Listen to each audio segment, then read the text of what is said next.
Hello दोस्तों, electrical beast में फिर से आपका स्वागत है। दोस्तों, ये आपके सामने जो रखी गई है एक फराटा फ़ैन है। आजकल के ज़माने में जो भी फराटा फ़ैन आ रहे हैं दोस्तों, ये एक ही स्पीड पे काम करते हैं, लेकिन इस पर हाई, मीडियम और ऑफ वगैरह सब लिखा रहता है, टोटली चीज़ इसके रोटरी स्विच पे, लेकिन काम एक ही स्पीड करते हैं। दोस्तों आइए इसको चलाते हैं। अभी ये फराटा फ़ैन ऑफ पोजिशन में है, अब इसको हम चलाते हैं। देखिए, और ये तो चल गई, लेकिन हाई रेंज पर चल रही है। और इसको जैसे हम स्विच को फिर से मीडियम पे करेंगे तो ये बंद हो जाएगी। देखिए दोस्तों, ये बंद हो गई, और फिर इसको ऑफ करेंगे तो बंद हो ही जाएगी, और फिर इसको एक बार और घुमाएंगे तो भी बंद हो जाएगी। यानी ये एक पोजीशन पे काम कर रही है दोस्तों, बस मात्र एक पोजीशन पे। देखिए, तीनों पोजीशन पे काम नहीं कर रहे हैं। तो दोस्तों, आज मैं बताऊंगा कि इस टाइप के जितने फराटे फैन हैं, इसे हाई और स्लो आप कैसे चला सकते हैं, इसके बारे में बताऊंगा दोस्तों। तो दोस्तों, इसको जानने के लिए वीडियो को पूरा देखिएगा। अगर वीडियो पसंद आ जाए तो इसे लाइक जरूर कीजिएगा, और अगर चैनल में नए हो तो इसे सब्सक्राइब भी कर लीजिएगा। तो आइए शुरू करते हैं इस वीडियो को। दोस्तों, इस फैन को 2 स्पीड में काम करने के लिए हमें 2 कैपेसिटर जिसकी मान 2.5 रहेगी और एक रोटरी स्विच की आवश्यकता पड़ेगी, जो बिल्कुल सही हो। तो दोस्तों, आइए हम देखते हैं कि इस रोटरी स्विच की मदद से इसकी स्पीड को स्लो और फास्ट किया जा सकता है कि नहीं। इसके लिए इस रोटरी स्विच को चेक करना पड़ेगा। तो चेक करने के लिए इस कवर को ओपन करना पड़ेगा। आइए तो फटाफट इस कवर को ओपन कर लेते हैं। तो दोस्तों, मैंने इस कवर को ओपन कर लिया है। अब आपके सामने दिखाई दे रहा होगा, इस रोटरी स्विच में 3 टर्मिनल है दोस्तों, लेकिन कनेक्शन 2 ही टर्मिनल हुई है। तो 2 टर्मिनल में कनेक्शन होने का मतलब साफ है कि ये एक ही स्पीड में काम करेगी और बाकी दोनों में नहीं काम करेगी। तो आइए सबसे पहले इस कनेक्शन को अलग करते हैं। ये इसकी कॉइल है स्टेटर, जो बहुत सही है। इसमें 1 कैपेसिटर लगे हुए हैं और ये सारे कनेक्शन है दोस्तों। और ये मेन लीड है। ये मेन लीड है दोस्तों। तो इसमें कॉमन कौन बनाया गया है? ये रेड वाली को, ये रेड वाली को कॉमन बनाया गया है। और ब्लू और पीला ये रनिंग और स्टार्टिंग वाइंडिंग है, और रनिंग वाइंडिंग ब्लू है, जिसमें कैपेसिटर के साथ इस मेन लाइट के कनेक्शन को जोड़ दिया गया है। तो आइए सावधानी से इस कनेक्शन को खोल लेते हैं और फिर इस रोटरी स्विच को चेक करते हैं कि इस रोटरी स्विच के थ्रू हम ये दोनों स्पीड को कंट्रोल कर पाएंगे कि नहीं। ये पीला वाला स्टार्टिंग वाइंडिंग है जो सीधे कैपेसिटर में जा रही है, ये कनेक्शन साफ है। और ये ब्लू वाली रनिंग वाइंडिंग है, और ये रेड वाली कॉमन है। तो दोस्तों, ये रोटरी स्विच बिल्कुल अलग हो गई है। अब इस रोटरी स्विच को हम बाहर निकाल कर चेक करते हैं, ताकि आपको अच्छी तरह से समझ में आए कि इस रोटरी स्विच को चेक कैसे की जाती है।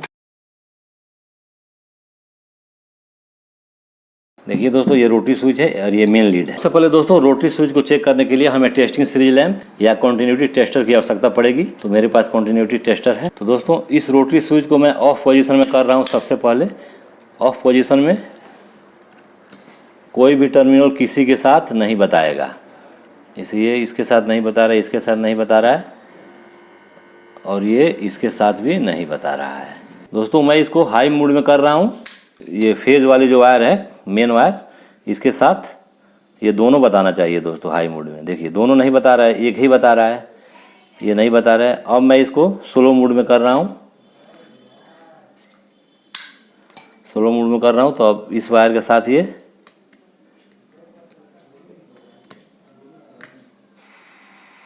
अब इस वायर के साथ ये बता रहा है दोस्तों। फिर मैं इसको दूसरे स्लो मोड में चेक कर रहा हूँ। मतलब इसमें 2 स्लो दिया रहता है, 1 हाई दिया रहता है। तो दूसरे स्लो मोड में मैं चेक कर रहा हूँ, तो इसके साथ ये बता रहा है और ये नहीं बता रहा है। तो दोस्तों, इसको चेक करने के बाद ये समझ में आया कि एक बार में इसके साथ ये बता रहा है और दूसरी बार में इसके साथ ये बता रहा है, मतलब दोनों अलग अलग बता रहे हैं दोस्तों। तो इस टाइप की रोटरी स्विच इसमें नहीं लगेगी दोस्तों। इसमें ये ऐसी रोटरी स्विच लगेगी कि एक बार में इसके साथ कॉमन के साथ एक बताए, और दूसरी बार में यानी हाई स्पीड में करने पर इस कॉमन के साथ ये दोनों टर्मिनल बताना चाहिए। तो आइए दोस्तों, आपको मैं ऐसी रोटरी स्विच दिखा रहा हूँ जो इसमें लगेगी और 2 स्पीड के बनाने के काम में आएगी। दोस्तों, मेरे पास ये दूसरा रोटरी स्विच है। देखने में तो ऐसे ही लग रहा है। तो इसको चेक करने के लिए दोस्तों, देखिए, इसका कॉमन ये है, जहाँ पे ये लाइन लिखा हुआ है, LINE लाइन, और ये वाला लाइन की सप्लाई इसमें जोड़ा गया है।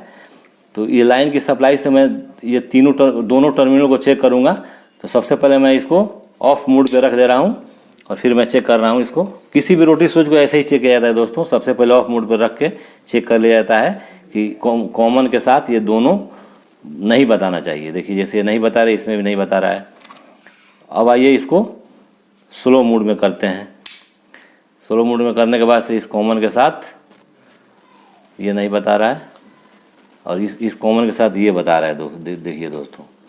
अब आइए इसको हाई मोड में करते हैं।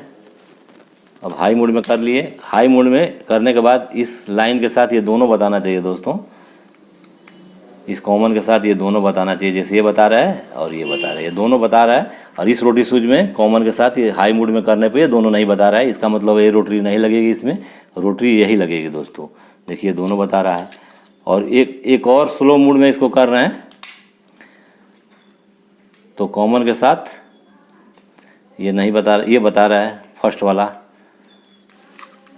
और फिर इसको ऑफ मोड में कर रहे हैं, तो ये तीनों में कोई नहीं बता। दोस्तों इसका मतलब ये हुआ कि स्लो मोड में एक कॉमन के साथ एक बताएगा और हाई मोड में एक कॉमन के साथ ये दोनों बताएगा। जब भी इसको हम डबल स्पीड में कर सकते हैं। तो आइए दोस्तों इस रोटरी स्विच की जगह पे इस रोटरी स्विच का कनेक्शन करके हम डबल स्पीड इसको करते हैं। और एक बात और है, डबल स्पीड करने के लिए दोस्तों 2 कैपेसिटर की आवश्यकता पड़ती है। जितने एमएफडी का कैपेसिटर लगा हुआ रहता है उसमें, जैसे मान लीजिए 5 का लगा हो या 4 का लगा हो, तो हम इसमें लगाएंगे 2.5 का 2 कैपेसिटर। तो आइए इसको अलग कर देते हैं इस रोटरी स्विच को, और इस रोटरी स्विच के जगह पे इस रोटरी स्विच का प्रयोग करते हैं दोस्तों। तो सबसे आसान तरीका रहेगा कनेक्शन करने के लिए दोस्तों कि इस तीनों टर्मिनल में हम 3 वायर पहले से ही लगा रखें, ताकि हमको कनेक्शन करने में बिल्कुल आसानी रहे। तो दोस्तों मेरे पास ये 3 कलर का 3 वायर है।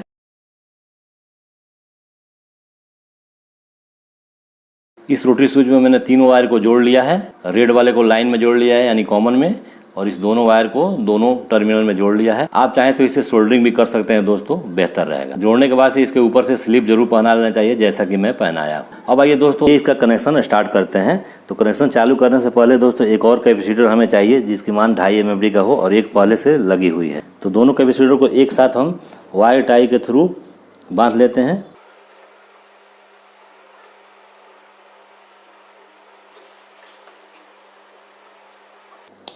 ये आपको दिखाई दे रहा होगा, दोनों कैपेसिटर एक साथ आ गए। अब इस कनेक्शन को हटाएंगे दोस्तों हम, जो स्टार्टिंग बाइंडिंग यानी पीली वाली वायर में दी गई है, इस कनेक्शन को हटाकर और इस कनेक्शन में एक और कैपेसिटर के वायर को जोड़ लेंगे। जैसे एक वायर पहले से इसमें जुड़ी हुई है ये वाली कैपेसिटर की, और दूसरी वाली कैपेसिटर की भी इस वायर को हम स्टार्टिंग बाइंडिंग के वायर में जोड़ लेंगे।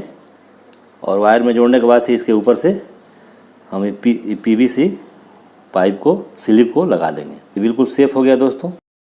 अब बच गए कैपेसिटर के 2 वायर, एक इस वाली कैपेसिटर की और एक इस वाली कैपेसिटर की 2 वायर बच गई है। यहाँ कनेक्शन समझना बहुत ही जरूरी है। तो दोस्तों इस रोटरी स्विच में ये जो आपको सप्लाई रेड वाली जो दिखाई दे रही है ये कॉमन है, यानी इसमें लाइन वाली सप्लाई जाएगी, तो इसको हम छुएंगे नहीं। तो हाई वाले में एक कैपेसिटर को हम लगा देंगे, एक 2.5 एमएफडी कैपेसिटर को लगा देंगे, और ये लो वाली में एक कैपेसिटर को हम लगा देंगे। एक बार और आप कनेक्शन देख सकते हैं। कैपेसिटर के दोनों कैपेसिटर के एक एक वायर को स्टार्टिंग वाइंडिंग के साथ जोड़ दिया गया है और फाइनल टच कर दिया गया है इसको। और दोनों कैपेसिटर के एक एक वायर और बचे हैं, जिसको एक 2.5 एमएफडी के कैपेसिटर को हाई वाले टर्मिनल में जोड़ दिए हैं, एक 2.5 एमएफडी कैपेसिटर को लो वाले टर्मिनल में जोड़ दिया गया है। अब क्या होता है दोस्तों, ये जो रनिंग वाइंडिंग के वायर है, ब्लू वाली वायर रनिंग वाइंडिंग की वायर है, इस रनिंग वाइंडिंग की वायर को हम एक कैपेसिटर के साथ जोड़ देंगे। किसी भी दोनों में से एक कैपेसिटर के साथ जोड़ देंगे। ये जुड़ गया। अब दोस्तों ये फाइनल टच हो गए। और ये तो कॉमन है, ये सप्लाई रहेगी, और एक सप्लाई ये है जो आपके सामने दिखाई दे रही है, ये दोनों सप्लाई है। तो आइए इस पर टेप लगा देते हैं, या पीवीसी पाइप भी लगा सकते हैं आपके पास हो तो। फिलहाल में मैं इसमें टेप लगा लेता हूँ। अब इसमें हम दोनों में पावर सप्लाई देंगे दोस्तों। एक पावर सप्लाई को हम यहाँ जोड़ लेंगे। दोनों में से दोनों पावर सप्लाई किसी भी वायर में जुड़ सकता है, इसमें प्लस माइनस नहीं होते हैं। और एक पावर सप्लाई को हम यहाँ जोड़ लेंगे। सेफ्टी के लिए इस पर भी टेप लगा लेंगे दोस्तों। अब आइए दोस्तों इसको चलाते हैं। मैं ऊपर ही इसका कनेक्शन करके आपको दिखा रहा हूँ ताकि अच्छी तरह से आपको समझ में आए, और आप इस रोटरी स्विच को यहाँ पे लगा सकते हैं सिम ऐसे ही कनेक्शन करने के बाद। तो आइए दोस्तों इसको सप्लाई देकर फिर चेक करते हैं। तो दोस्तों ये बिल्कुल ऑफ मोड में है। अब इसको सबसे पहले स्लो पे करेंगे। दोस्तों ये स्लो पे चल रहा है। अब इसको हम फास्ट करते हैं। देखिए दोस्तों, साउंड से आपको लग रहा होगा कि ये स्लो फास्ट हो रहा है। फिर स्लो कर दिए, फिर फास्ट कर रहे हैं। फास्ट होने के बाद से थोड़ा सा हिल भी रहा है पंखा, अपने जगह से इधर उधर घूमने लग रहा है। फिर स्लो कर रहे हैं,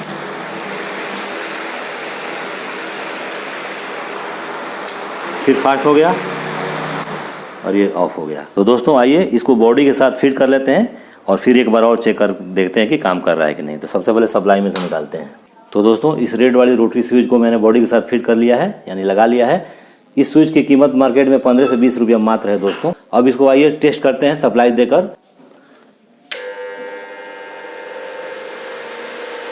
तो दोस्तों ये स्लो मोड में चल रहा है। अब मैं इसको फास्ट करूँगा। देखिए दोस्तों, ये बिल्कुल फास्ट हो गया। और फिर इसको स्लो में कर रहा हूँ। देखिए स्लो और फास्ट होने लगा है। तो दोस्तों इस प्रकार से आप अपने फराटा फैन में 2 स्पीड बना सकते हैं, 2 कैपेसिटर और एक ऐसी रोटरी स्विच लगाकर। तो दोस्तों मुझे उम्मीद है कि ये वीडियो आपको पसंद आई होगी। अगर पसंद आई हो तो इसे लाइक कीजिए और अपने दोस्तों में भी शेयर कीजिए। और अगर मेरे चैनल में आप नए हो तो आपसे एक बार और रिक्वेस्ट है कि इसे सब्सक्राइब करके साइड का बेल आइकन जरूर दबा दीजिए, ताकि मेरा कोई भी वीडियो का नोटिफिकेशन सबसे पहले आप तक पहुँचे। दोस्तों मिलते हैं नेक्स्ट वीडियो में, तब तक के लिए अलविदा।